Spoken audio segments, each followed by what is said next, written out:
Hey everyone, today we're going to learn how to make veggie fries. So I'm going to teach you two different ways, which would be with the sweet potato and with carrots. But of course, as always, first things first, let's wash our hands. And if you have hair like me, you might want to pull it back or at least tuck it in your shirt so that way it's not getting in your food.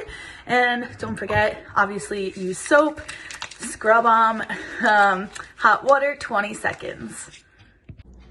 If you are going to be using an oven today, please preheat it to 400 degrees. That way it starts heating up while you are cooking. If you're using an air fryer, you can preheat that to 360 degrees. Next, let's talk about the ingredients that you're gonna need today. So first, you're gonna need a sweet potato or even a yam if you choose to make the sweet potato fries. Also carrots. I'm only using one and I'm only going to use half of this because I'm only cooking for myself, but you can make as many as you want.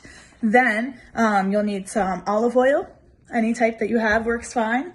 I'm going to be putting in mine, on top of mine, a little bit of salt, a little bit of pepper, some paprika if you have paprika. I know some people use rosemary. Personally, I'm going to keep this off of mine, but I know a lot of people like it on theirs. Italian seasoning. Other things you're going to need: a cutting board, a sharp knife. Please, if you have something like this, I know it looks very scary, make sure you have adult supervision around. Even if it is not as sharp as that, it is a smart idea to have someone around. And you'll need a bowl to mix it all up in, as well as an oven or an air fryer. We already washed our hands. Now, let's make sure we also wash the vegetables.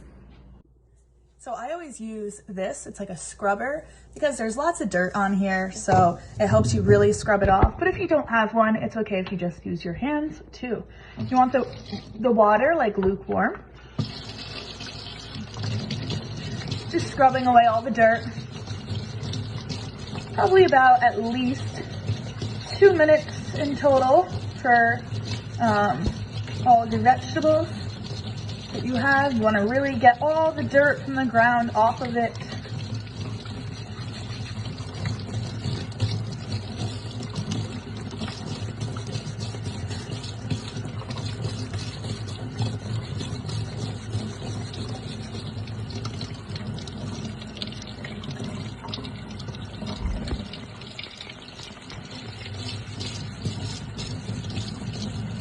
Any like roots that are on there, you can rip them off.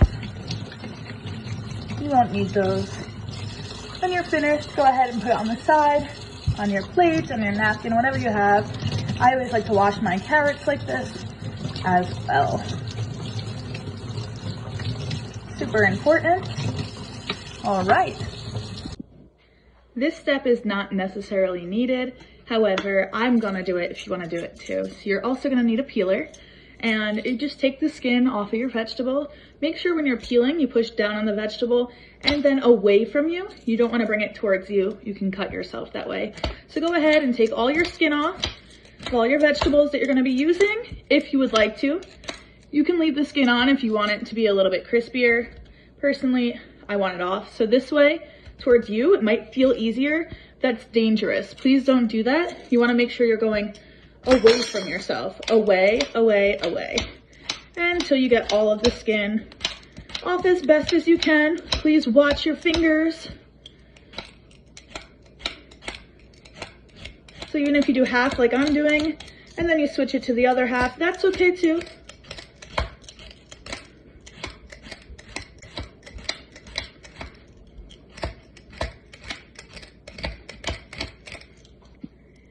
If you also have carrots or yams, any other vegetable, you want to take the skin off that. Same thing. I know it's hard for you to see the carrots here. Make sure you're going away from you. Away, away, away. And try and keep your fingers as far away from it as you can so you don't get sliced on accident. When you feel like you are ready, you can take all of these extra skin and get rid of them in the garbage. All right, so I still have a little bit of skin on mine. That's okay. If you missed a few spots, go ahead and take off whatever you feel you need to. Doesn't need to be perfect. This is your meal, remember that. Now, once you have your freshly peeled vegetables, if you chose to peel them, then what I'm gonna do first, I'm gonna roll up my sleeves a little bit, make sure they're not in the way. I'm going to cut off the ends. Nice and simple, just because the ends typically are like dead. You don't really need them, you can get rid of them. I'm gonna show you with the carrots first. You're going to just chop into threes. So 1 piece, 2 piece, 3 pieces for however many carrots you have. Then from there, see how I'm holding it here, but the knife goes in between? If you don't hold it, it's going to roll. It's not going to work. So you do need to hold it, but please be cautious. Watch where your fingers are and watch where the knife is going. Go ahead, hold it, push it down at the top of the knife, let it rock back and forth if it's a little bit hard to cut, and you should be able to cut it in half. So essentially, you're trying to get pieces of your vegetables that look like this. So about this shape, this size, you know, almost like little carrot sticks is what it should look like right now. Like if you were to go to a restaurant and you get them on the side. So you want them to look like that. If you're nervous, ask for help from a trusted adult so you don't get hurt. Then when you have all your little pieces, go ahead, throw them right into your bowl. Then you can move on. If you have a different vegetable, same thing. This one I'm only going to use half of. Sweet potatoes tend to be a little bit harder to cut, so I highly recommend asking for some help if needed. I'm only going to use half. Like I said, it's only just Miss M eating, so I am going to cut off the end though. I don't want that piece. And then I'm going to cut it into the same shapes, just like I did with the carrot. So it's easier when you use it like a rocking horse almost. And then from there, you can cut it smaller and then it becomes a little bit easier than before. So you don't want pieces that are like this thick. It's a little bit harder for them to cook. Make sure they're all chopped up. And once you get them all chopped up, and all of these are all chopped up, I feel like I said that a lot, go ahead and throw them in your bowl as well. So when you're ready, you know, slice away. Remember, you don't want them this thick. Cut those in half, throw them into the bowl, and we'll wait for you. We'll help you. All right, as I'm finishing up these final pieces, I'm gonna tell you the next step that you kind of need to do. Okay, so throw them in your bowl, like I said. Now you're gonna take your olive oil. If you are someone that likes to use actual measurements, you're going to use about 2 tablespoons of olive oil to pour in here. I highly recommend measuring it out first and then pouring it in. So I'm gonna get my spoon, tablespoon, TBS. So I have mine. One thing I don't recommend doing is measuring it right over your meal, because if that happens and you spill it, you're gonna have too much. So I'm just gonna do it over the cutting board.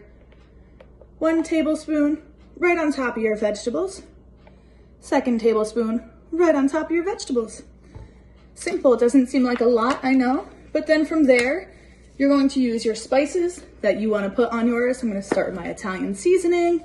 Just a little bit, not too much. Same for all the rest. My paprika.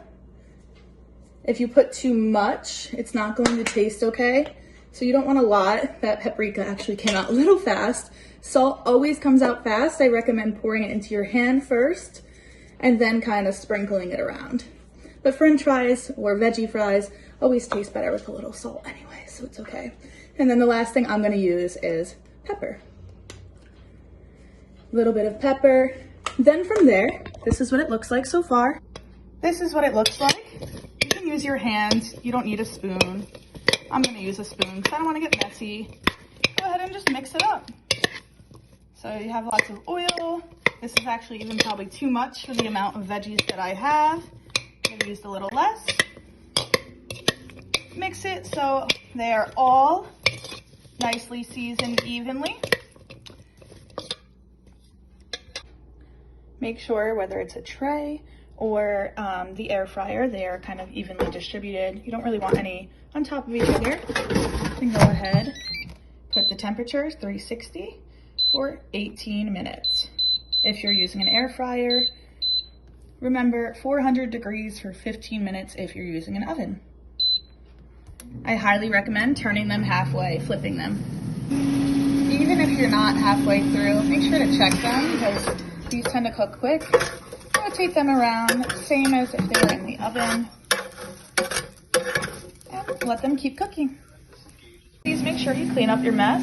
You know, you don't need to leave this for anyone. So put your spices back, wash your bowl, wash all this stuff. All right, and then you put it on a bowl, add a little ketchup, mustard, something on the side, and enjoy.